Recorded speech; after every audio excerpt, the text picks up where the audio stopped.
4 brothers ఉండనే ఉన్నారు. ఇక వాళ్ళ పేర్లు అవసరం లేదు. ఇక్కడ మీకు 4 అన్నదమ్ములు. వాళ్ళలో కంపెనీ ఉన్నది.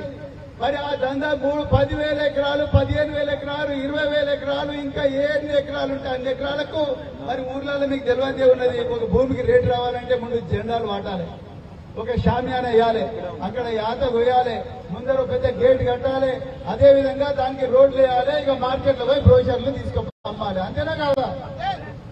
రేవంత్ రెడ్డి కూడా ఆయన టైం అంతా 18 గంటల రివ్యూ అంతా కూడా ఫ్యూచర్ సిటీ అని ఒక సిటీ పెట్టుకున్నాడయ్యా. ఆ ఫ్యూచర్ సిటీకి 4,000 కోట్ల రూపాయలు తన మిత్రుడైన సీఎం రమేష్, బీజేపీ ఎంపీ ఆయనను ఆంధ్ర నుంచి పట్టుకొచ్చి దీనికి 6 లేన్ల రోడ్డు, అంటే ఒకటే వరుసలో 6 బస్సులు 6 లారీలు పోయే రోడ్డు వేయండి అని చెప్పి దానికి రేట్ వచ్చే విధంగా చూస్తున్నాడు. ఎక్కడ పోయినా దాని గురించి మాట్లాడుతున్నాడు. మీరు ఒక్కసారి ఆలోచించండి, ముఖ్యమంత్రి గుండె ఎక్కడున్నది? ముఖ్యమంత్రి మరి ఆయన రివ్యూలు ఎవరి గురించి చేస్తా ఉన్నాడు? దాని మీద అందరికి కూడా అర్థమైపోయింది. ముఖ్యమంత్రి గుండెలో రైతులు లేరు, రియల్ ఎస్టేట్ వ్యాపారులే ఉన్నారు.